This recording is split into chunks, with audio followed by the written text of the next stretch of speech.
하나님의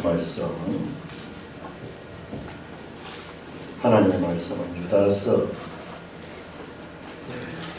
1절에서 5절까지 보도록 하겠습니다. 유다서 1절에서 5절까지입니다. 유다서 1절. 예수 그리스도의 종이요 야고보의 형제인 유다는 부르심을 받은 자 곧 하나님 아버지 안에서 사랑을 얻고 예수 그리스도를 위하여 지키심을 받은 자들에게 편지하노라. 긍휼과 평강과 사랑이 너희에게 더욱 많을지어다.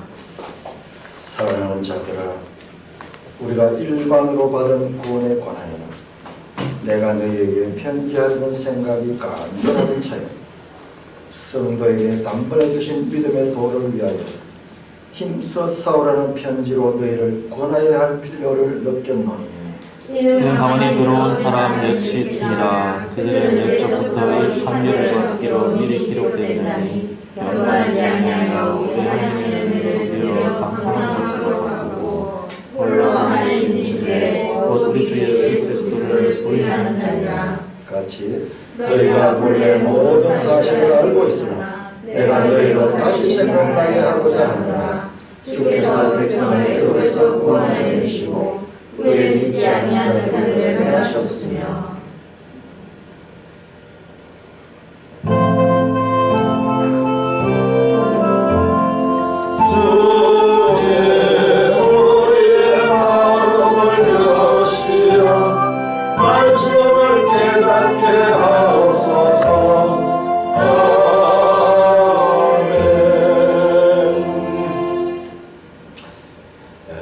이단의 등장.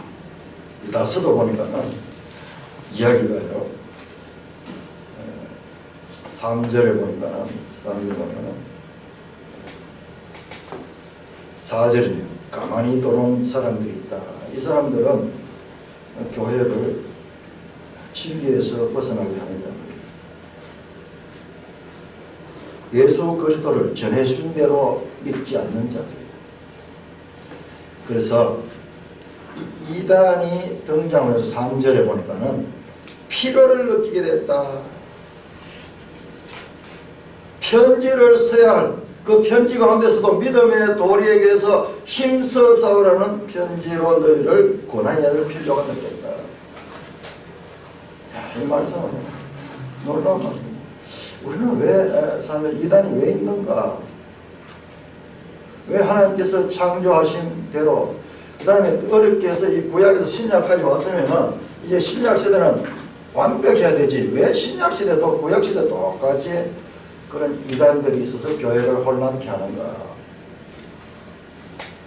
그런데 역설적으로 필요를 이단 때문에 편지로 권해야 될 필요를 느꼈습니다. 어떤 믿음의 도와 그리고 일반으로 받은 구원에 관하여 사실 교리적인 그와 같은 정리를 해야 될 그런 필요를 느꼈다는 것입니다. 필요는 발명의 어머니다라는 격언이 있습니다. 필요는 발명의 어머니다. 좀 불편해야지 이 불편함을 극복할 수 있기 위해서 머리를 쓰고 그래서 이 발명의 역사는 그렇게 늘 시작이 되었습니다. 교회 역사도요. 그런 면에서 보면 이 이단들이 있음으로 말미암아서 그 이단들의 이 거짓된 것을 분별하기 위한 그러니까 진리를 바르게 가르쳐야지 그 분별할 수 있는 거예요. 진리를 가르치지 못하면요. 평생 무엇이 참이고 거짓인지 알지 못하는 거예요. 위조 지폐를 분별하기 위해서는 진짜 돈을 계속 만져가지고 그 돈의 느낌과 그 모든 것들을 제대로 이해를 해야지. 위조 지폐 조금만 틀려도 분별해낼 수 있는 거지. 위조 지폐만 가지고 연구해가지고는 참으로 참과 거짓을 분별할 수가 없습니다. 유다서 주제도요. 이 짧은 내용이면 이 속에 깊은 내용들이 있어요. 그렇지만은 크게 보면은 4절부터 해서 19절까지가 뭐냐? 바로 거짓 교사들에 관한 내용이에요. 전체 25절 가운데 16절이 거짓 교사들에 관한 말씀이라는 것입니다. 그러므로 이 교회 시대의 우리의 과제는 항상 이 문제입니다. 이 문제. 거짓을 분별하기 위해서는 진리를 제대로 알아야 된다. 이 유다서를 기록한 유다는 순회 전도자였어요. 우리가 순회 전도자라는 말을 지난번 요한 2서, 요한 3서를 통해서 처음 알게 됐잖아요. 신학교에서도 우리 이런 것까지 배울 시간이 없었어요.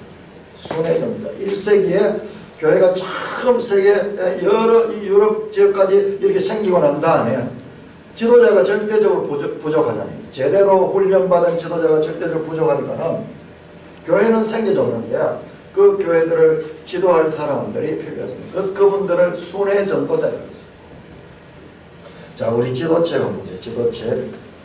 유다서가 언제 기록되었는가? 썰들이 좀 있지만 제가 봤을 때는 이 지도책에서 14쪽을 보시면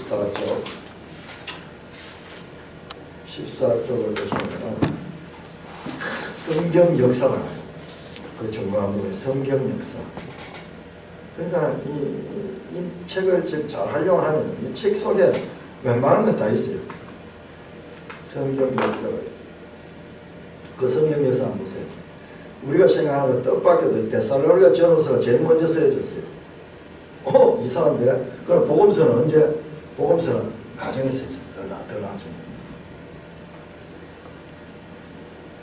복음서는 예수님 당시에 쓰인 것이 아니고 예수님이 부활하시고 승천하시고 떠난 후에 마가복음이 제일 먼저 쓰여졌는데 마가복음 경우에는 거의 대부분 그 내용들이 베드로로부터 전해들은 내용이에요. 생생합니다. 마가복음 보면. 그래서 복음서는 나중에 쓰여졌고 그 다음에 보세요. 이 유다서가 보세요. 언제 쓰여진가? 80년대를 지났습니다. 그 다음에 요한 서신 나오잖아요. 요한계시록, 요한복음, 요한서신. 이거는 90년대를 넘어가죠. 그러니까 제일 마지막 시대 책이다. 마지막 시대 책이다. 그 가운데서도 이 유다는 이 사도 요한의 지도를 받았을 것 같아요. 사도 요한은 감독이고 순회 전도자들을 파송하고 그렇게 하는 그 감독이 요한 2서를 보세요. 그 이 순회 전도자들이 여러 곳을 다니면서 돌아와가지고 요한한테 보고하는 내용이 나와요. 그들이 말을 들으니 야 가이오 너가 참으로 이 순회 전도자들을 잘 섬기고 또 그들의 사역을 도왔다. 그러므로 가이오를 칭찬한 내용이 요한 2서에 나오잖아요. 그 어떻게 사도 요한이 하는가? 이 순회 전도자들이 보고한 거예요. 보고해서. 그래서 내가 들으니 그러면서 그렇게 나옵니다.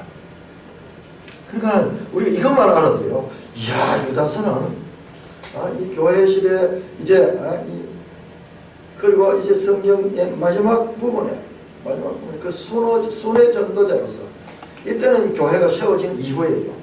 사도행전에 나오던 이 교회를 개척하는 시대 그 이후에 이 유다는 이 복음을 가지고 순회하면서 교회를 지도했던 그와 같은 순회 전도자였다. 우리나라도 보면 조사하는 게 조사. 지금 없죠. 그런 거니까. 교회가 처음 세워졌을 때 조사하는 분들이 있었는데 그분들이 시골교회 지금도 그런 교회들이 있어요. 그 목회자가 그 교회에 상주하지 못하고 교인 수도 적고 재정적으로도 힘들고 이러니까 목회자를 세울 힘이 안 되니까 나이 많은 은퇴 목사님이나 이런 분들이 이 교회 예배드리고 그 다음에 또 옮겨가지고 딴 데서 예배드리고 이렇게 하면서 그런 교회가 있는 걸로 알고 있는데 우리나라 초기에는 이런 분들이 있었고 그 다음에 권서 지금 없잖아요. 권서. 삼천리 방법국 다루면서 성경책 쪽복음 되는 누가복음 같은 게 제일 먼저 번역이 되는데 그런 책을 전하면서 그 복음을 전했던 그 권서인들이 있어요. 이 순회전자 우리 교회사로 보면 그들과 같은 지금은 그들의 존재조차도 교회사에 관심 없는 분들은 알지 못하는데요. 그런 사도가 아니고 유다는 여러분 순회전도자고 이 요한의 감독 안에 있는 순회전도자였을 것이라고 생각이 됩니다. 자, 교회 시대 제가 지난번에 시간 구분했습니다. 60년대에서 그러니까는 사도들이 교회를 복음을 전하고 교회가 개척하던 그 시대부터 시작해서 이제 요한 시대까지 사실은 우리 시대까지 포함이 됩니다. 우리 시대까지 이 교회 시대입니다. 교회 시대, 개척 시대는 짧지만은 교회 시대는 언제까지 될지 몰라요. 지금 최소한 2000년이 지났어요. 2000년. 이게 3000년이 될란지 4000년이 될란지 안 그러면 뭐 2100년이 될란지 잠깐 최소한 2000년은 됐어요. 2000년은 됐어요. 적그리스도는요, 이 교회 시대의 이 마지막에 등장하는 세력이 아닙니다. 지금도 여러 이 목사님들, 특히 유명한 목사님들, 그 다음 성경대로 가르치는 목사님이 지금도 강조해가 지금 이제 적그리스도가 나타날 때 됐다고 그런 이야기를 자꾸 하는데요. 여러분 성경에 그런 이야기 없습니다. 그거는 조지 오웰의 소설 1984년 간 소설에 나오는 빅브라더예요. 빅브라더. 그 소설에 보면 마지막 때에 전 세계를 지배하는 큰 영웅적인 인물이 나타나가지고 지배한다는데 그건 조지 오웰의 소설 이야기지. 적그리스도는 성경에 보니까는 지금 요한 시대에 유다 시대에 지금 초대 교회부터 왕성하게 활동했던 그 인물이에요. 적그리스도는 한 개인이 아니고 역사 가운데서 교회 시대가 지속이 되면은 적그리스도 시대도 계속 병행합니다. 평행을 이루면서 끝까지 가는 이 세력이에요. 여러분 한번 보세요. 그러면 적그리스도가 얼마나 대단한지 여러분 한번 생각해 보세요. 우리가 성경을 읽고 점점 갈수록 깊이 생각을 해야 돼요. 깊이 생각하라. 예수를 깊이 생각하라. 성경 내용도 깊이 생각하라. 그냥 표면만 보지 말고 한번 보세요. 교회 역사를 한번 보세요. 역사를. 얼마나 적그리스도가 왕성하게 활동했는지. 여러분 지금 신천지 여호와적인 이런 이단 차원이 아니에요. 로마 카톨릭 자체가 이단입니다. 그 자체가. 그리스 정교회 그 자체가 이단이죠. 오후 시간에 종교의 특강을 우리가 한번 그 영상을 통해서 보겠는데요. 저도 제대로 못 깨달고 있는 것을 믿지 않는 자가 역사를 통해서 그렇게 이야기하는데 저도 깜짝 놀랐어요. 이게 세상이 보기에는 주류 기독교로 자리를 잡을 거예요. 주류 기독교.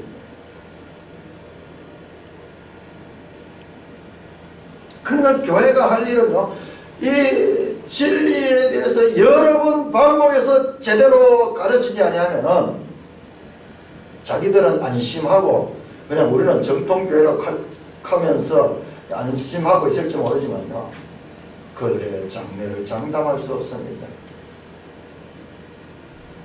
그 서신서들을 보면 전부 그 이야기예요. 한번 확인해 봅시다. 몇 개만 확인합니다. 자, 로마서 한번 보세요. 로마서에는 여태까지 정말 바른 진리만 가르치는 내용인 줄 아는데 로마서에 이 적그리스도 거짓 교훈이 있는 줄 몰랐는데 최근에 발견했어요. 로마서 마지막 장 보세요. 마지막 장. 로마서 16장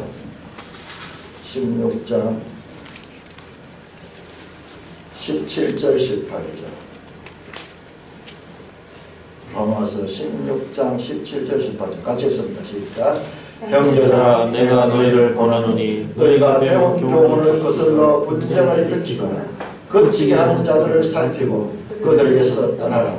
이 같은 자들은 우리 주 그리스도를 섬기지 아니하고 다만 자기들의 때만 섬기고 교활한 말과 아첨하는 말로 순진한 자들의 마음을 미혹하느니라. 이게 적그리스도예요.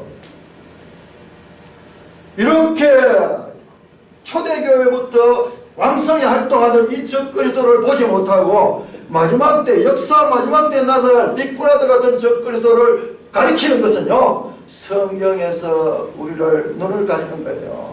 이렇게 생생하게 성경이 가르쳐 있는데도 이거는 보지 못하고 야 장차 뭐가 나타날 거다 이렇게 하는 것은 이게 거짓 교사들의 이게 미혹이에요. 현재 와 있는 거는 보지 못하고 장차 나타날 것.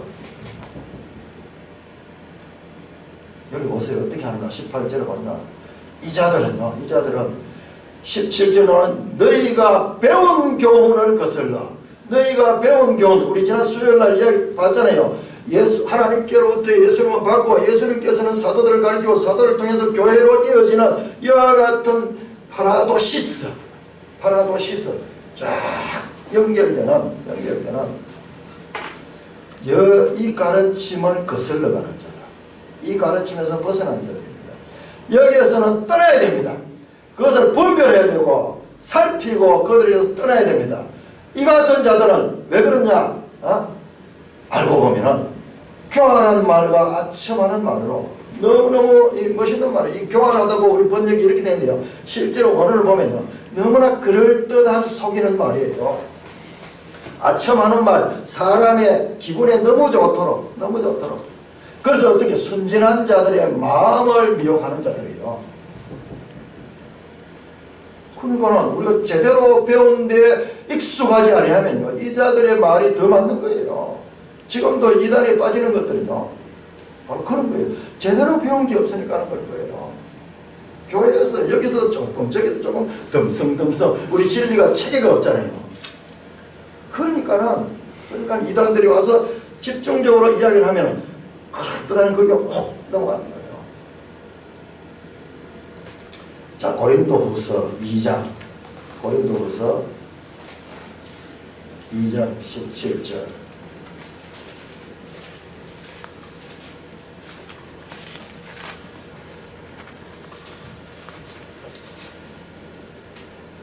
자, 고린도후서 2장 17절. 시작. 우리는 수많은 사람들처럼 하나님의 말씀을 혼자 발휘하지 아니하고 곧 순전함으로 하나님께 받은 것 같이 하나님 앞에서와 그리스도 안에서 말하노라. 하나님께 받은 것 나왔죠. 파라도시스. 하나님께서 예수님은 하나님께로부터 받고 예수님은 사도에게 줬는 그 라인 그대로 말한다. 그 말이에요. 그걸 강조하는 거예요. 그런데 보세요. 수많은 사람들은 그렇지 않다는 거예요. 수많은 사람들은 하나님의 말씀을 혼자 발휘한다. 여기 혼자 받아가는 단어가요. 기가 막힌 단어예요. 이 원어가 보니까는 여기 아주 멋지게요. 여기에 이 장사꾼들이 사람을 속일 적이 있잖아요. 약장사가 속이면 이 약을 먹으면 효과가 난다 그러면서 그렇게 하는 그 말이에요. 그 말. 혼잡게 한다는 말이에요. 그 단어예요.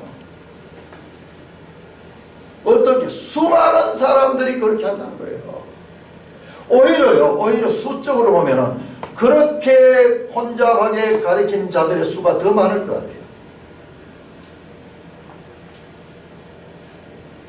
수많은 사람들처럼 하나님의 말씀을 혼잡하게 하셨다. 언제? 이 바울시대. 자, 11장, 고린도후서 11장.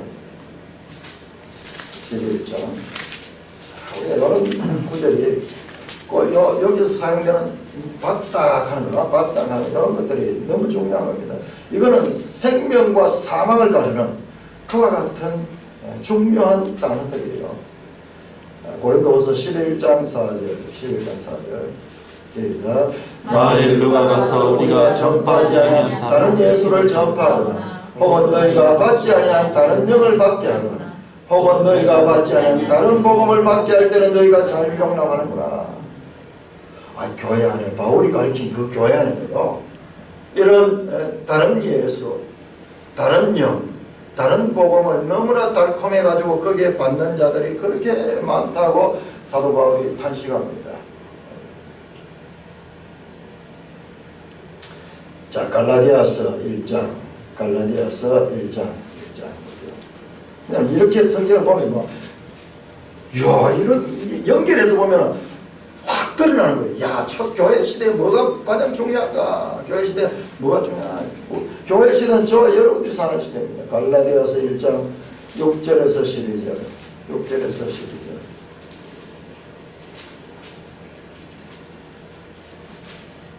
교도하겠습니다. 6절입니다. 그리스도의 은혜로 너희를 부르신 이를 이같이 속히 떠나 다른 복음을 따르는 것을 내가 이상히 여기노라. 다른 복음은 없나니 다만 어떤 사람들이 너희를 교란하여 그리스도의 복음을 따르게 하리라. 그러나 우리나 혹은 하늘로부터 온 천사라도 우리가 너희에게 전한 복음 외에 다른 복음을 전하면 저주를 받을지어다. 우리가 전에 말하였거니와 내가 지금 다시 말하노니 만일 누구든지 너희가 받은 것 외에 다른 복음을 전하면 저주를 받을지어다. 이제 내가 사람들에게 좋게 하랴 하나님께 좋게 하랴 사람들에게 기쁨을 구하랴 내가 지금까지 사람의 기쁨을 구하였다면 그리스도의 종이 아니니라. 형제들아 내가 너희에게 알게 하노니 내가 전한 복음은 사람의 뜻을 따라 된 것이 아니니라. 12절 같이 이는 내가 사람에게서 받은 것도 아니요 배운 것도 아니요 오직 예수 그리스도의 계시로 말미암은 것이라. 철저하게 복음은 뭐냐? 복음은 주께로부터 받은 것. 주께로부터. 그래서 교회는요 사도들의 가르침 그 가르침과 연결돼야 돼요. 그 11절 12절에 나오잖아요. 10절부터 나오잖아요. 사람들을 좋게 하라 하나님께 좋게 하라. 다른 복음은요 알고 보면 그 출처가 사람으로부터 나온 거예요. 더 근원적으로 사탄으로부터 나와요. 사탄은 항상 사람을 통해서 역사하기 때문에 하나님께로부터 나온 진리의 말씀은 생명으로 우리를 이끌고 사탄으로부터 나와서 사람들을 미혹해서 아주 그럴듯하게 나오는 이것은 결과적으로 사망으로 갑니다. 그래서 철저히 그 부분을 지금 가르치고 있잖아요. 다른 복음은 없다. 내가 전해준 바로 그거 내가 주께로부터 받은 그거 그 연결성을 중요하게 말씀합니다. 12절에 내가 사람에게 받은 것도 아니요 배운 것도 아니요 오직 유일하게 예수 그리스도의 계시로 말미암은 것이다. 지난 수요일날 제가 이 부분을 가지고 말씀을 드렸죠. 지난 수요일도 그렇고 여러분들 이것을 절대 교회는 놓쳐서는 안 됩니다. 초대교회 시대부터 이어지는 교회 시대 신자들에게 가장 중요한 과제는 믿음과 닮음, 즉 진리와 사랑이라는 두 가지 과제라고 제가 반복해서 말씀드렸습니다. 그런데 그 우선순위는 분명합니다. 진리와 사랑입니다. 사랑과 진리가 아니에요. 진리와 사랑입니다. 교회 안에 있다고 안심하는 자는 참으로 위험합니다. 진리를 추구하는 교회 안에 있을 때 비로소 안전할 수 있습니다. 그래서 사도는 진리에 대한 교훈을 여러 번 반복해서 가르쳤습니다. 빌립보 3장 1절에서 형제들아 주 안에서 기뻐하라 너에게 같은 말을 쓰는 것이 내게는 수고롭게 너에게는 안전하다. 계속 그 말을 반복해서 했다고 말씀합니다. 오늘 우리 미나자매님이 기도하시면서 와 목사님의 마음을 감동시켰어요. 쫙 설교를 듣고 정리를 해가지고 기도를 통해서 이렇게 하는데 이야 힘써서 가르치는 이 말씀들이 성도들의 마음속에 들어가지고 생명으로 역사하는구나 이걸 확인할 적에요. 이 설교자의 기쁨은 말을 쏟는 거예요. 여러분 그러니까요 사도신경이 그렇게 중요한 거예요. 여러분 보세요. 성경의 이 많은 말씀 가운데 우리가 이 구원받는 믿음을요 이단들도 전부 성경 가지고 다 이야기합니다. 성경 가지고 다 이야기하는 거예요. 그러면은 무엇이 주님께서 사도들에게 전해준 것이며 사도들이 교회에 전해준 것이 무엇인가 이것에 대한 명확한 이해가 없으면요 우리가 다 미혹당하는 거예요. 미혹당하는 거예요. 그래서 사도신경은요 여러 사람들이 비판을 많이 하는데요 저도 과거에 그랬어요. 사도들이 기록한 말씀이 아니다. 맞아요. 그렇지만은 이것이 오늘날 모양으로 다 정리되는 것은 그로부터 수백 년 후에 정리되었지만요. 그러나 그 내용 자체는요, 사도들이 힘주어서 가르치던 그 내용이에요. 그러므로 사도신경이라고 부를 수 있는 거예요. 어떤 분들은 그 시기 문제를 가지고 이런 사도신경 자체를 부인하는 경우가 있는데요. 저도 우리 교회에 고백했잖아요. 빌라도에게 순환당하시는, 왜 빌라도가 그 모든 죄를 덮었어야 되나? 사실은 유대인들 때문에 그런데, 근데 성경을 자세히 공부해보니까 유대인들 전체라고 말할 수 없어요. 왜냐? 초대교회를 세운 베드로 사도나 12사도들이 유대인들이에요. 유대인들입니다. 유대인 다수가 예수님을 죽였지만요, 유대인 소수는 교회의 기초를 세운 사도들입니다. 그러므로 유대인들을 도매금으로 다 그렇게 포함할 수 없어요.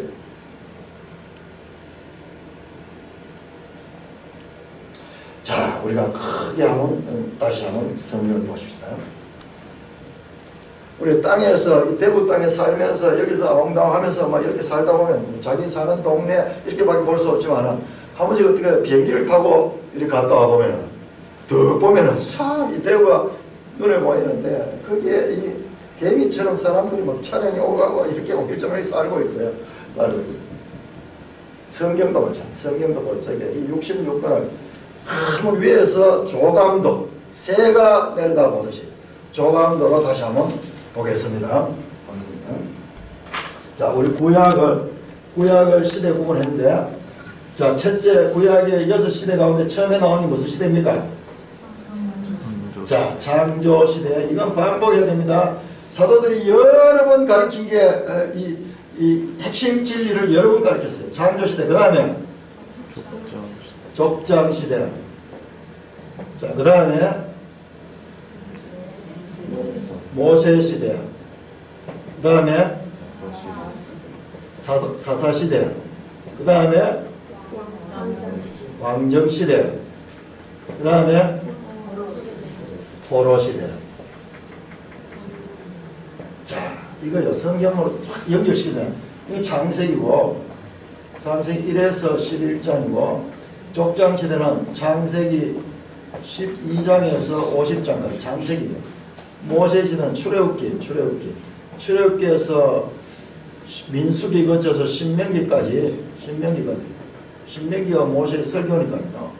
그리고 그 다음에 사사시대가 들어가는 것은요, 여기 여호수아부터예요.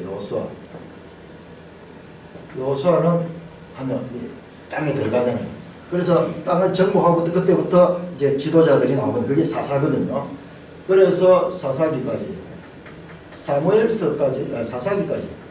그 다음에 왕정시대는 사무엘서부터 해가지고, 그 다음에 열왕기까지, 열왕기 역대기 이렇게 포함되어 있죠. 그 다음에 포로시대는 왕정시대의 말기죠. 이 역사서 순서입니다. 성경에 여기서 아무도 벗잖아 됩니다. 선지서들은 전부 이 시대와 연결되어서 봐야 됩니다. 특별히 왕정시대입니다. 선지서들은 다 왕정시대와 연결되어 있습니다. 자, 그 다음에 신약으로 들어가고, 신약. 자, 그 중간에 뭐가 있냐면, 신약으로 그냥 중간기가 있습니다. 중간기. 약 400년 되는 400년. 중간기. 구약 성경은 이렇게 끝이 납니다. 포로에서 돌아오는 이야기. 포로에서 돌아오는 그 어떤 에스라, 느헤미야. 또 포로되어서 이 페르시아에서 일어났던 이야기, 에스더. 이야기로 성경 끝이 납니다. 이 시간 개념을 항상 시간적으로 한번 볼까요? 족장시대 출발은 한 2000년경, 아브라함 시대, 모세 시대 한 1500년경, 그 다음에 이 왕정시대 다윗 한 1000년경이니까는 이 사사시대 여호수아는 그 중간기에, 그 중간이. 포로시대 600년에서 500년, 그렇죠? 그 다음에 포로에서 돌아오는 건 400년 돼, 400년 가지고. 그 예수님이 오실 때까지 중간기가 400년 있습니다. 자, 신약입니다. 신약의 제일 먼저는 자, 신약의 출발, 예수님이 이 땅에 오심으로 시작인데 예수시대예요. 예수님은 한 30년 이 땅에 공생애를 쌌습니다. 그래서 30년까지.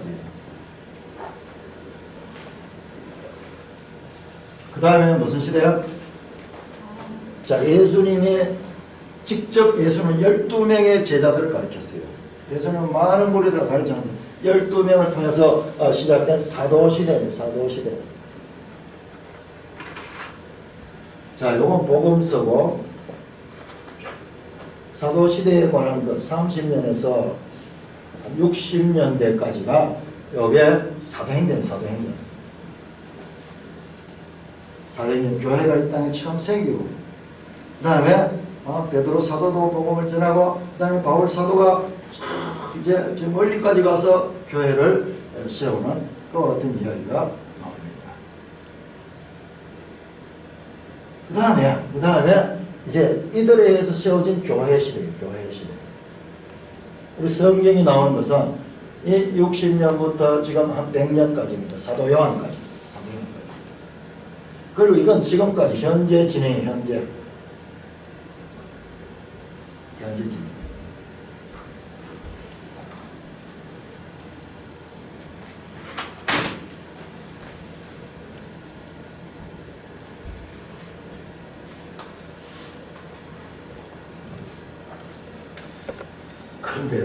그런데 창세기가 창조식 나오죠. 교회 시대 제일 마지막에 주어지는 책이 요한계시록. 그래서요, 이 교회 시대의 마지막 책과 그리고 창조 시대에 처음 나오는 책, 창세기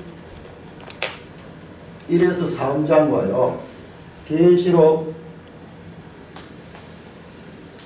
20에서 22장이요. 22장 마지막이요. 다 인크로저 됩니다. 인크로저.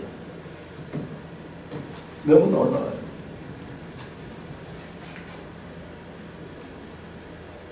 여러분, 우리가 지금 제가 계속해서 요한 사도님에 대해서 말하는데 성경의 기록은요, 이건 모세거든요. 모세가 기록했거든요. 모세로부터 시작했다가 사도 요한으로 끝이 납니다. 요한으로 끝이 나요. 그러니까는 이 모세가 얼마나 중요합니까? 우리 성경에서 모세는 이렇게 강조해서 이 마지막 이 모든 성경을 완성시키는 이 요한에 대해서는 우리가 너무 소홀히 봤어요. 저도 개인적으로. 저 멀리 있는 그 모세는 너무 위대하게 보이고 이 요한은 마치 우리하고 비슷한 급의 사람인 것이 그렇게 소홀히 생각했어요. 66권 성경이 모세로 시작해서 사도 요한으로 끝이 납니다. 놀라운 것은요, 오늘도 시간이 없어서 이것을 구체적으로 살펴보지 못하는데요, 이 창세기 1, 2, 3장과 계시록 20장에서 22장은 완전히 짝을 이룹니다. 창세기에서 사망이 돌아왔고요, 계시록에서 사망이 사라집니다. 창세기에서 천지 창조가 이루고 계시록에서 새하늘 새땅 신천지가 나와. 신천지. 여기는 천지고 그냥 여기는 신천지가 나와요. 죄가 와서 오염이 됐고 여기서 모든 죄가 이제 사라지게 됩니다. 여기서 천지를 창조하면서 다 이루었다 하신 예수님께서 이 창세기 2장 1절에서 그 시작한 모든 창조일을 다 이루시니라. 계시록에서 마지막에 다 이루시나. 다 이루시나. 약 1500년의 간격을 두고 모세는 어디에서 아마 이 광야에서 기록했을 거예요. 광야나 또는 모압 평지에서 이 창세기를 기록했을 것입니다. 그런데 약 1500년 후에 이 사도 요한은 이것을 기록한 것이 어디냐 그러면 저 소아시아 지역이요. 아마 에베소 지역일 거예요. 에베소 지역에서 이 기록한 글들, 이것이 마치 열쇠와 자물쇠처럼 자물쇠와 열쇠처럼 여기에서 닫혔던 것이 여기에서 열리게 되고 여기에서 생겨난 것이 여기에서 꽃을 피우게 되는 그런 놀라운 구조를 가지고 있습니다. 우리가 인크루지오 구조 많이 봤잖아요. 성경 본문 안에서도 그걸 많이 봤는데 66권이 그렇게 또 되어 있다니까요.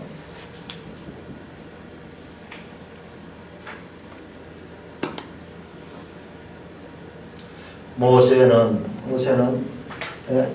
이 창조로부터 그한 것은 참 하나님이 영감을 받아 자기가 그때 살지 않았으니까 어떻게 그 내용을 알겠어요.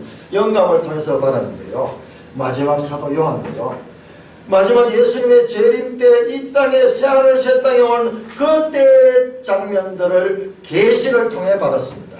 계시를 모세는 과거의 출발의 계시를 받았다면 사도 요한은 미래의 이 종말에 대한 계시를 받았습니다.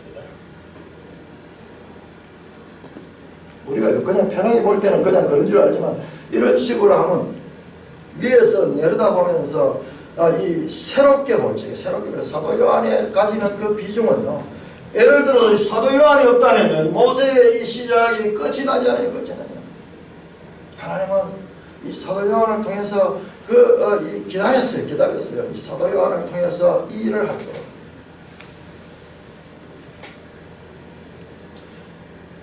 예수님께서 또 하나님께서 사도 요한을 보존했다고요. 때를 따라 사용하십니다.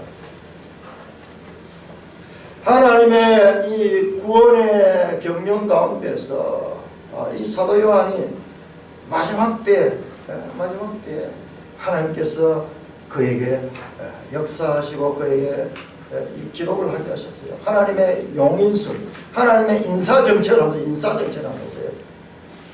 이런 관점에서 보니까 이 자체가 얼마나 은혜로운지 몰라요.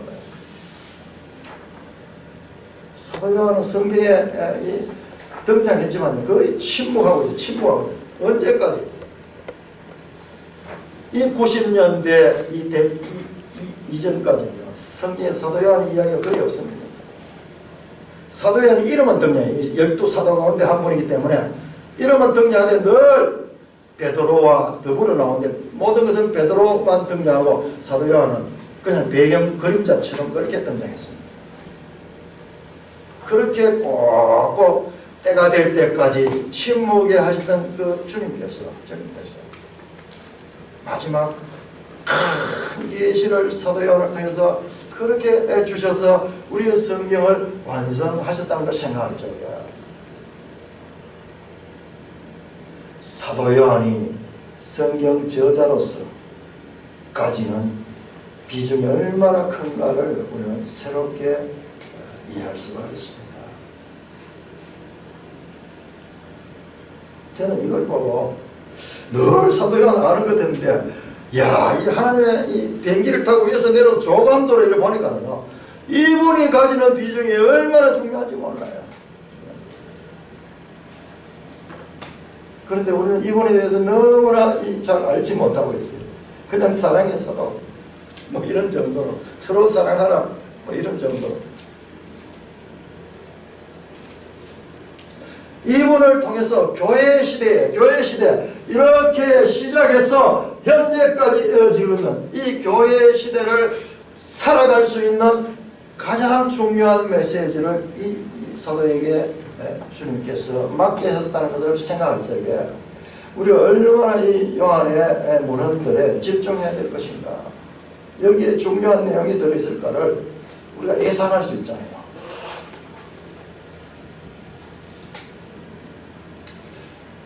베드로 사도는요, 유대인으로 구성된 예루살렘 교회를 개척하는 데 가장 중요한 역할을 했습니다. 사도행전 2장부터 베드로의 설교로부터 나오잖아요. 그래서 베드로가 성령의 충만을 받아가지고 말씀을 전하니까요 3,000명이 회개하고 그때부터 교회가 세워집니다. 예루살렘 교회를 세운 분은 이 주축의 역할을 하는 분은 베드로 사도예요. 베드로 사도. 그 사도행전은 전반부는 베드로 이야기예요. 그런데 이 후반부에 가면은 전 바울 이야기입니다. 베드로 이야기 어디로 간지 없어지고 바울 이야기만 나와요. 그 사도행전은 전반부는 유대인의 교회들을 세우신 베드로 사도에 집중하고 있고 후반부는 이방인의 교회를 대표했던 이 사도 바울에 집중하고 있습니다. 그럼 우리가 생각해보면요, 유대인 중심의 교회와 그리고 이방인들이 중심이 되어서 세워진 교회들이 이 사도행전 시대에 있었고 교회 개척 시대에 공존했다는 것을 생각할 수 있습니다. 그런데 이 유대인들 교회와 이방인들 교회는요, 서로 차이성이 많았을 거예요. 우리 예상할 수 있잖아요.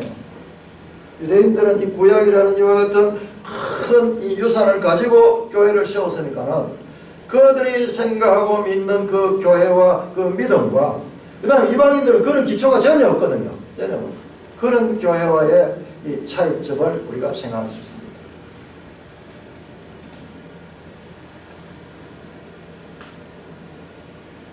베드로 사도는 교회의 틀을 닦았다면 요한 사도는 건물에 기둥을 세웠습니다. 아니 바울 사도는 건물에 기둥을 세웠습니다. 그런데 가장 중요한 작업이 아직 남아 있습니다. 그것은 교회를 유대인의 교회와 이방인의 교회를 하나로 통일하고 진리 가운데 하나로 만드는 그와 같은 작업입니다. 그래서 우리가 지난주에 살펴봤잖아요. 요한복음 17장 우리 한번 다시 찾아봅시다. 요한복음 17장. 여러분 이렇게 성경 읽으면요 너무 놀라워요. 요한복음 17장 11절 예수님의 말씀이 너무 생생하게 이루어가는 거예요. 자, 요한복음 17장 11절 마지막 예수님의 이 기도 가운데 나오는 내용인데요. 17장 11절 시작. 나는 세상에 있지 아니하나 그들은 세상에 있었고 나는 아버지께로 가옵나니 거룩하신 아버지 내게 주신 아버지의 이름으로 그들을 보존하사 우리와 같이 그들도 하나가 되게 하옵소서. 마지막 주님의 기도는 이제 이 땅에 남은 교회가 하나가 되는 거예요. 하나가 되는 거예요. 22절 시작. 내게 주신 영광을 내가 그들에게 주었사오니 이제는 우리가 하나 된 것 같이 그들도 하나가 되게 하려 함이나이다. 우리는 삼위일체 하나님이 이렇게 연합되어 있어요. 하나로 되어 있고. 그렇듯이 그들 교회 앞으로 이 땅에 세워날 그 교회도 하나가 되게 하여 주시옵소서. 그렇게 기도하고 있습니다. 23절 시작.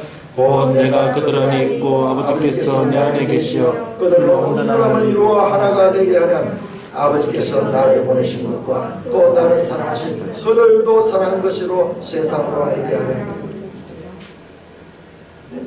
성부 성자 성령이 하나가 된 것 같이 그래서 온전하게 한 몸을 이뤘듯이 그들 교회들도 이방인의 교회나 유대인의 교회나 관계없이 이제 보편적인 교회로 하나가 되는 거예요. 우리 사도신경 할 때 거룩한 공회와 가는 것이요 이 말이에요. 여기서 이 거룩한 공회라는 공교회는 공교회 모든 교회가 진리 안에서 하나인 거예요. 하나인 거예요. 이게 가톨릭이라는 말이에요. 가톨릭 처치라는 거예요. 보편적인 교회. 유다서에 보면 보편으로 얻은 구원에 관하여 갈 때 그 말이에요. 그 말. 다 동일한 말입니다. 하나가 되는 진리 안에서 하나가 되는 그 교회.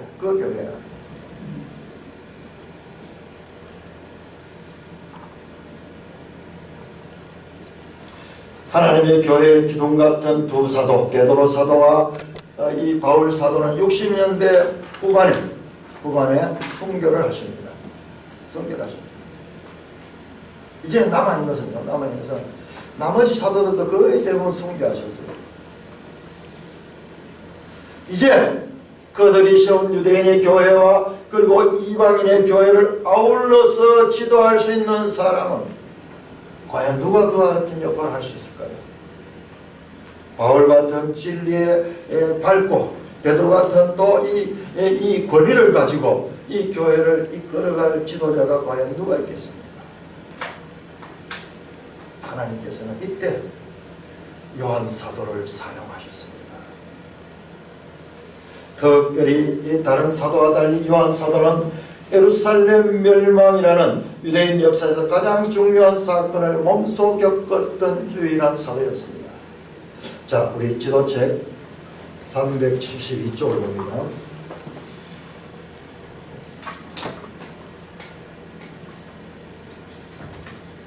자, 우리가요 반드시 성도들이 알아야 되는 것은 AD 70년에 일어났던 예루살렘 멸망 사건. 이거 성경에 안 나오는데 성경에 나옵니다. 예수님이 예언하십니다. 마태복음 25장부터 해서 마지막 그 예루살렘의 멸망, 예수님께서 예루살렘을 보시면서 누가 보면 우셨다는 거죠.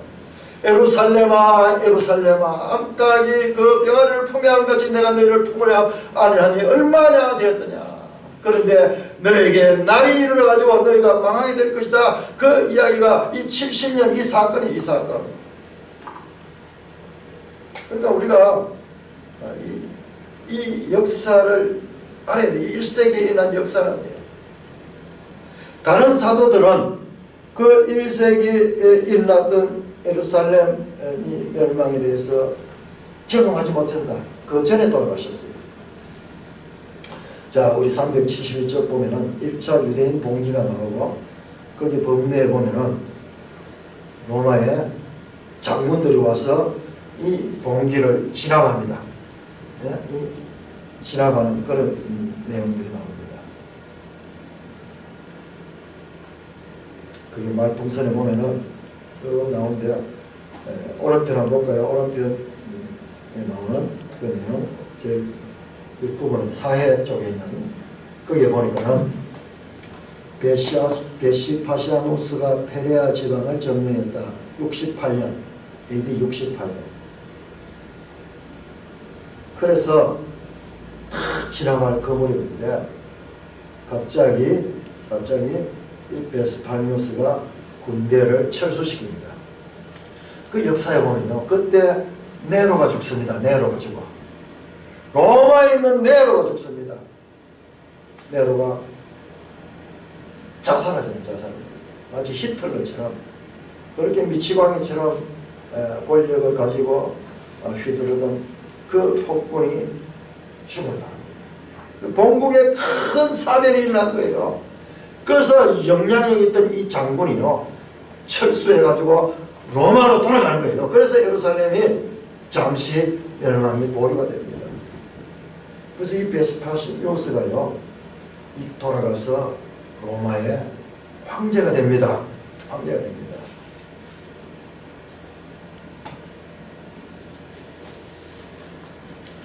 그 유명한 베스파시우스 황제입니다.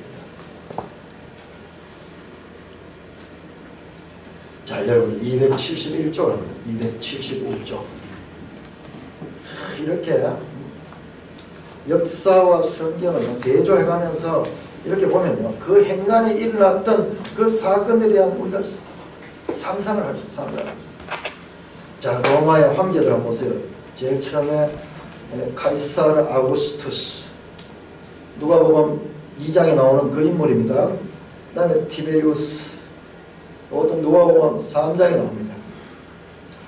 가이우스 칼리큘라가 있고, 그 다음에 클라우디우스 있다. 네로 나오죠. 네로. 가장 유명한 폭군, 그리고 사도들, 이 사도들이 왕성하게 활동할 때 로마의 황제가 네로였습니다. 네로. 이때 베드로와 이 사도 바울이 죽임을 당합니다. 그 네로의 그 사건 한번 보세요. 사건 제일 끝에 보면은 AD 68년 6월에 네로가 자살하고, 아까 그 베스파니우스가 이 유대 이 지역에 와서 그것을 이 폭동을 진압하기 위해서 파송되어 있던 그때예요. 그때. 요 사건 때문에 돌아가는 거예요. 요 사건 때문에. 자, 그 다음 보세요. 그 다음에 그 로마 황제 이름이 갑자기 5명은 갈바, 오토, 비텔리우스, 베스파시누스 5명이 나옵니다. 요건 네로가 죽자마자요. 갑자기 이 힘있는 자들이 황제가 되었다가 다시 혁명에 의해서 뒤집어지고 또 뒤집어지고 또 뒤집어지고 이 한 한 해 동안에 여러 사람이 황제가 되었다가 죽임을 당합니다. 그 다음에 최종적으로 베스파시누스가 왕위에 오릅니다. 그래서 베스파시누스 시대가 나오고요. 그 밑에 보면 티투스 나오죠. 티투스. 자, 다시 373쪽 보세요. 티투스가 왔어요. 유대 지역을 멸망시키고 티투스가 원정했습니다. 이 티투스가 누구냐? 바로 베스파시누스의 아들입니다. 아들. 그리고 이 사람이 나중에 베스파시누스 뒤를 이어가지고 로마의 황제가 돼요. 요 조그마한 유대 땅이 뭔데 가장 강력한 로마의 군대가 와서 진압을 해야만 했던가? 여러분 한번 생각해보세요. 로마가 식민지가 지금 얼마나 많습니까? 얼마나 많습니까?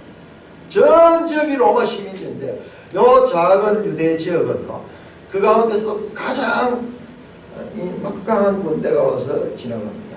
자, 373쪽 말풍선 한번 보세요.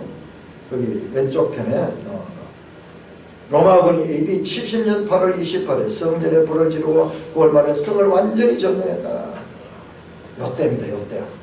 AD 70년 예루살렘 성전이 완전히 파괴되고 성에다 불을 질러버려가지고, 그래서 우리가 구약 성경에서 배웠던 그 바벨론에 의해서 예루살렘이 멸망하고 그 성이 불타던 그 장면과 똑같은 내용이 그로부터 약 500년 후에,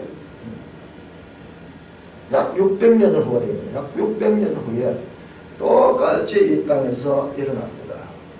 예루살렘이 일어나는 거예요. 374쪽을 보면 예루살렘이 포위되는 내용이 나옵니다. 어떻게 군대가 포위를 해가지고 그 70년에 어떻게 함락했는가. 그리고 375쪽, 376쪽에는 로마 군대가 사용했던 그 무기들까지 나옵니다. 무기들. AD 70년은 우리 성도들이 반드시 기억해야 돼요. 그렇게 중요한 시대입니다. 자, 이 예루살렘 멸망이 가지는 의미는 중요합니다. 예루살렘 멸망은 기독교가 더 이상 유대인의 종교적 영향권에서 머물러 있지 않음을 알리는 상징적인 사건이에요. 자, 지금까지 성경의 모든 무대는 여기 이 유대를 중심으로 예루살렘을 중심으로 일어났는데, 이제 이 예루살렘이 교회 시대는 아무 상관이 없어진 거예요. 실제적으로 예루살렘 성이 다 파괴되고, 그 다음에 그로부터 수십 년 후가 되면요, 140년경에는 유대인들은 다 추방당합니다. 유대인들은 이스라엘 이 지역에 살 수 없도록 다 추방합니다. 다 추방합니다. 여러분 사도행전 보면 이미 그 내용이 나와요. 아굴라와 브리스길라 부부가 있잖아요. 로마에 있다가 쫓겨났잖아요. 그때 글라우디우스 황제 때 영을 받아가지고 그들이 로마에서 쫓겨나온 거예요. 그때는 유대인들이 로마에서 쫓겨나온 것이고, 지금 이때는 이제 예루살렘에 살던 유대인들이 예루살렘에서 쫓겨나는 그와 같은 일들이 일어납니다. 자, 이 사건은 단순한 역사적 사건을 우리가 교회적으로 볼 적이에요. 이제 교회가 더 이상 유대 중심의 교회가 아니라 이제 전 세계로 이동하는 교회. 하나님이 원했던 건 바로 이 교회예요. 이제 이 세상 곳곳에 복음이 전파되는 곳이 교회가 세워지는 거예요. 지리적인 그와 같은 제한을 받지 않습니다. AD 70년 예루살렘 멸망은 교회적으로 아주 중요한 것과 같은 사건입니다. 그러니까는 이 요한의 활동은요, 그 이후에 그 이후 전 세계로 흩어져 있는 이 교회를 하나로 엮을 수 있는, 하나로 통일할 수 있는 이와 같은 견고한 작업을 하나님께서는 사도 요한을 통해서 하도록 그렇게 맡겼다는 것입니다. 이와 같은 하나님의 용인술, 하나님의 인사정책을 알게 되면 요한복음이 이해돼요. 자, 요한복음 마지막 장 한 펴 보세요. 참 이상한 내용이 나와요. 마지막 장에 마지막에 나오는 내용으로서는 이해할 수 없는, 끝이 흐지부지 끝이 나는 이상한 내용이 요한복음 21장 21절부터 보시면 마지막 21장에서 유명한 내용 나오잖아요. 베드로가 베드로에게 주님, 부활하신 주님이 찾아오셔가지고 내 양을 치라, 내 양을 치라. 네가 나를 사랑하느냐? 내가 주님을 사랑합니다. 그 고백을 받은 그 사건이 있은 다음에요. 21절입니다. 이에 베드로가 그를 보고 예수께 여짜오되 주님, 이 사람은 어떻게 되겠습니까? 베드로가 자기의 죽음에 대해서 예수님 그 앞에서 말씀합니다. 그러자 베드로 관심은요, 이 사람이 누구냐? 바로 이 요한복음을 기록한 사도 요한입니다. 사도 요한. 예, 베드로가 그를 보고 예수께 여쭤 주님, 이 사람은 어떻게 되겠사옵나이까? 예수께서 이르시되 내가 올 때까지 그를 머물게 하고자 할지라도 네가 무슨 상관이냐? 너는 나를 따르라 하시더라. 이 말씀이 형제들에게 나가서 그 제자는 죽지 아니하겠다 하였으나 예수의 말씀은 그가 죽지 않겠다 하신 것이 아니라 내가 올 때까지 그를 머물게 하고자 할지라도 네게 무슨 상관이냐 하신 것이라. 이 말이 왜 여기 기록이 되는지 몰라. 좀 애매한 이야기인데 24절 이 일들을 정언하고 이 일을 기록한 제자가 이 사람이라. 이제 자신임을 밝힙니다. 우리는 그의 정언이 참된 줄 아노라. 이 사람에 대해서 베드로는 자신의 죽음은 이제 멀지 않아서 그의 죽음이 올 것을 예수님께서 가르쳐줬습니다. 그 말씀대로 베드로는 죽습니다. 그때 베드로는 자기의 죽음에 대한 것을 알게 된과 동시에 그와 늘 다니던 그의 메이트 요한은 어떻게 될 것인가, 요한은 어떻게 될까, 그에 관심을 가지고 묻습니다. 그때 주님은 그렇게 말합니다. 요한에 대해서는 너와 다른 뜻을 가지고 있다. 내가 올 때까지, 재림할 때까지 그를 머물게 할지라도 네가 무슨 상관이냐? 너는 나를 따르라. 이 말씀이 막 와전되어 가지고 야, 요한은 죽지 않는다, 뭐 그런 소문이 났던 것 같아요. 23절부터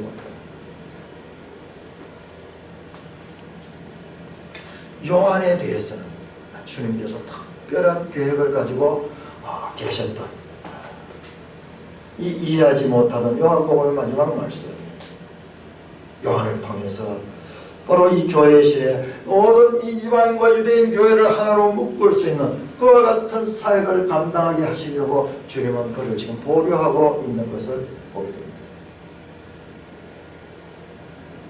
사도 요한이 저술한 요한문헌, 요한문헌 하면은 요한복음, 요한 1서, 요한 2서, 요한 3서, 요한 계시록까지 다 포함됩니다. 이 요한의 문헌들은 사도들이 이제 다 돌아가시고 이제 사도들의 시대, 마지막 남은 사도인 요한이 이 세상에서 떠나가기 직전에 이 시대보다는 한 차원 더 높은 유대인의 교회와 이방인의 교회의 연합을 구현하는 포괄성을 지니고 있는 내용들입니다.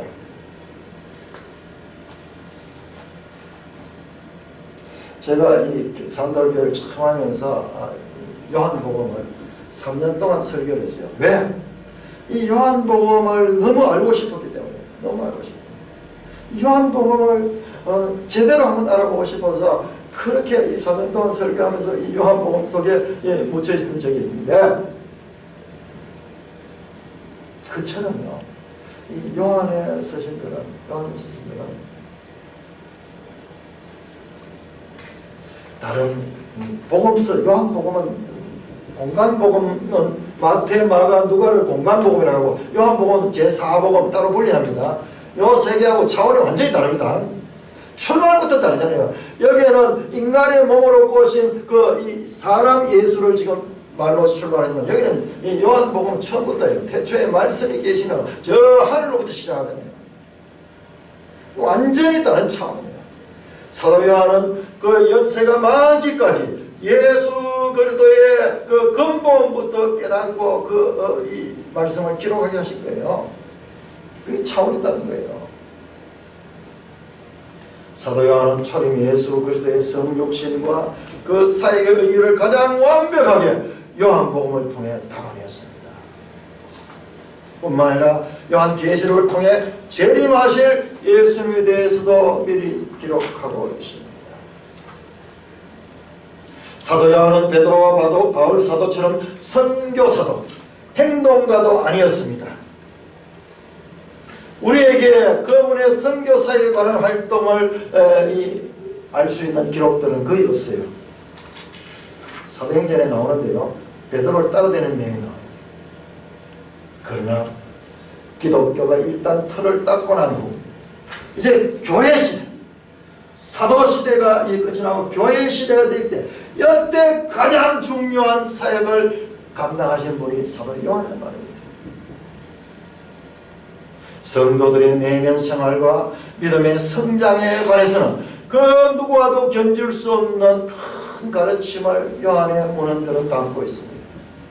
베드로와 바울 사도가 창업자라면 요한 사도는 그 창업한 것을 이어가는, 그것을 잘 발전시켜 이어가는 수성자입니다.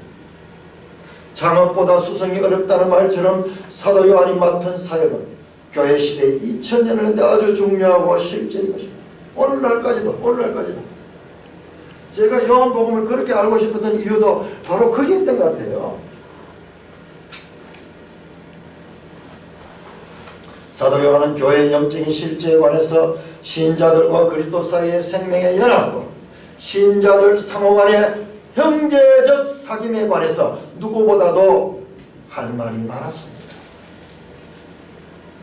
요한의 언어들을 다 빅데이터를 분석해 보면요, 구원, 생명, 영생, 진리, 믿음, 빛, 특별히 요한복음은 물이 아주 중요한 의미가 나옵니다. 연관 검색을 쭉 보면 이렇게 나와요. 다른 사도들이 사용했던 단어하고 완전히 다릅니다. 요한 사도님은 오랫동안 살았기 때문에 사도시대의 터전과 기둥 위에 저 하늘의 광채로 장식된 그 장엄한 그 지붕을 덮는 그런 일을 감당했습니다. 요한은 사도들에 의해서 개척된 교회가 자신들의 고상한 가르침을 수용할 만큼 성숙될 때까지 조용히 묵상하면서 기다려야 했습니다.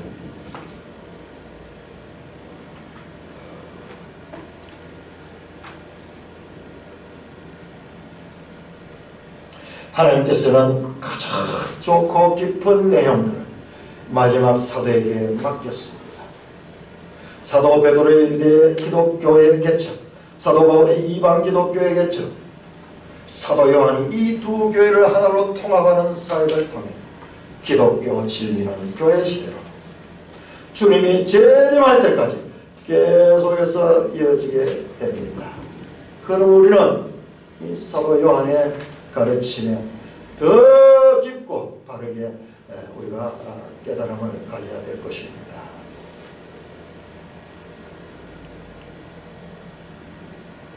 사도 요한은 바울처럼 랍비 훈련을 받은 적이 없습니다. 따라서 유대인의 학자들의 눈에 봤을 때 베드로와 요한은 학문 없는 범인으로 비춰 사도행전 4장 13절에 베드로와 요한이 등장한데 그 말씀은 좀 베드로가 해요. 요한은 그냥 이름밖에 안 나와요. 요한이 쫙 이 베드로가 말씀하는데 그걸 보고 이 유대인 바리새인들이 듣고는요, 야, 본래 학문 없는 범인으로 생각했는데 그들이 말을 듣고 깜짝 놀라는 거예요. 베드로처럼 그렇게 이 교육을 많이 받은 사람이 아닙니다. 그러나 요한은 세례 요한의 학교를 나왔습니다. 세례 요한의 제자예요. 세례 요한. 뿐만 아니라 그분은 주님의 가장 가까이서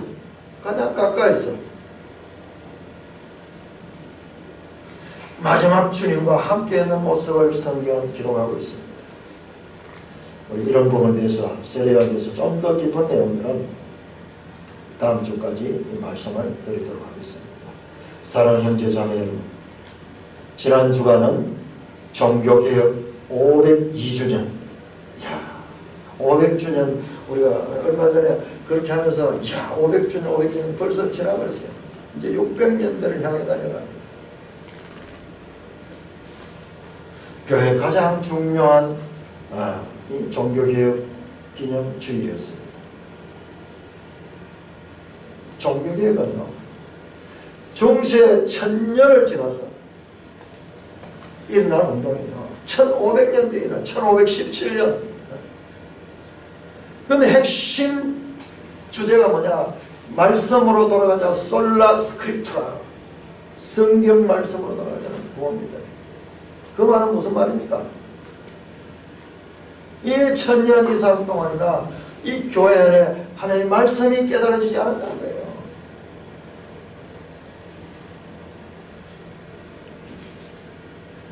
뿐만 아니라 이 1000년 기간 동안, 1000년 기간 동안 사도 요한이 말씀했던 아이들아 지금은 마지막 때라 적그리스도가 오라는 말을 너희가 들은 것 같이 지금도 많은 적그리스도가 일어났으니 그러므로 우리가 마지막 때에 들어가냐. 여기 마지막 때에 대한 그 이해를 잘 못해가 그런 거예요. 전부 마지막 때 적그리스도 나타나는 게 세기만. 이 마지막 때는 예수님의 초림에서 재림에까지 이 전 기간이 마지막 때입니다. 이걸 우리 분명히 알아야 돼요. 마지막은, 기독교의 마지막은 초림과 재림 이 사이 이게 마지막 때입니다. 종말 기간이라는 기간, 종말기라고 그러죠. 이런 가장 기본 원리를 이해를 못하니까 마지막 때가 분명히 이미 나왔다 그러는데도 불구하고 마지막 때 나타난다. 마지막은 아직 안 왔기 때문에 그때 나타난다. 이렇게 생각하는 거예요. 모든 오해들이 이 성경의 기본 원리를 이해 못하는 거예요. 자, 요한 때 일어났던 그 적그리스도 세력이요, 얼마나 왕성했던지.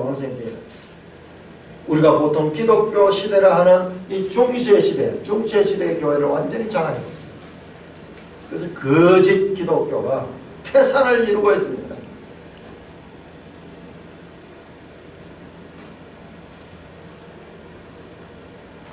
저는 2주간에 걸쳐서 요한 사도니, 제가 이런 감격 느낌표를 해서 그렇게 했던 이유가요, 사도님에 대해서 제가 너무나 부족한 이해를 가졌던 것을 사죄하는 의미를 갖고 있습니다.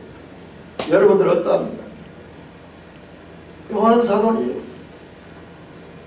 다음 주에도 이 주제로 좀 깊은 말씀을 드릴 것입니다. 왜 이렇게 요한 사도에게 집중하는가 하면, 우리가 11월 20일경부터 이제 요한계시록, 갑자기 하늘에서 뚝 떨어진 내용 아니에요.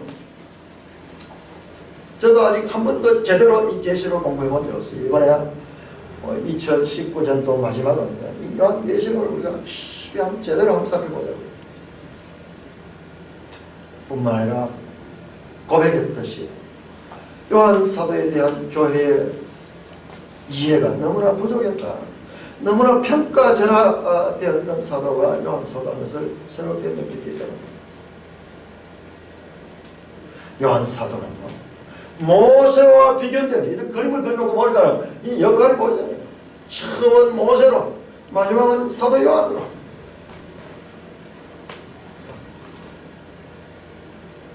뿐만 아니라 이분은 주님을 친히 배웠고 주님과 가장 가까이서 주님을 경험한 분이에요. 마지막 만찬 때 주님의 가슴에 기대어 있다고 이 사도 요한을 기록하고 있습니다. 뿐만 아니라 십자가에 달린 주님의 그 현장까지 그 자리에 갔던 분이 사도 요한 한 분밖에 없어요. 뿐만 아니라 그 주님의 모친인 마리아를 주님으로부터 이 명령을 받고 그분을 이 땅에서 돌아가실 때까지 모셨던 분이 사도 요한입니다. 가장 가까이 인간으로서 주님의 채취를 경험하고 그리고 그 주님과 인격적인 그와 같은 연관성을 가졌다. 사랑하는 제자. 그래서 스스로 그는 주님의 가장 사랑을 받는 자라고 자신을 그렇게 사랑받는 제자라고 그렇게 말하고 있습니다.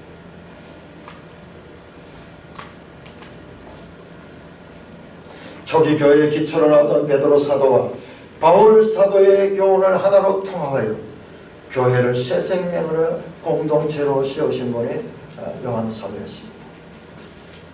중세가 암흑 시대였지만 종교개혁 운동을 통해 말씀의 빛이 비친 것처럼 우리 안에도 하나님의 말씀의 빛이 더욱 밝게 비쳐 새 생명의 삶을 살아가는 산돌교회 되기를 주님의 이름으로 축원합니다.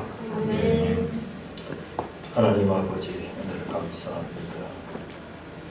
하나님께서 사람을 사용하여 하나님의 뜻을 전하여 이렇게 66권으로 묶어서 말씀으로 주셨는데 이 말씀의 유기성과 또 이 말씀을 통하여 보여 계시는 하나님 누구시며 또한 이 말씀들을 이끌어 가시는 하나님 누구시며 어떻게 사람들을 사용해서 일하는지도 보게 하셨습니다. 하나님, 우리가 하나님의 말씀을 대할 적에 늘 초보적인 지식에만 머물러 있지 않게 하시고 그 말씀을 기록해서 하나님의 깊으신 뜻까지도 깨달으며 또한 이 시대에 우리의 삶에도 어떻게 적응할까 깨닫는 말씀의 사람들 삼아 주옵소서. 주의 성령께서 하시면 할 수 있어 있사오니 주여 저희를 통하여 일하여 주시옵소서. 예수님 이름으로 감사하며 기도드리옵나이다. 아멘.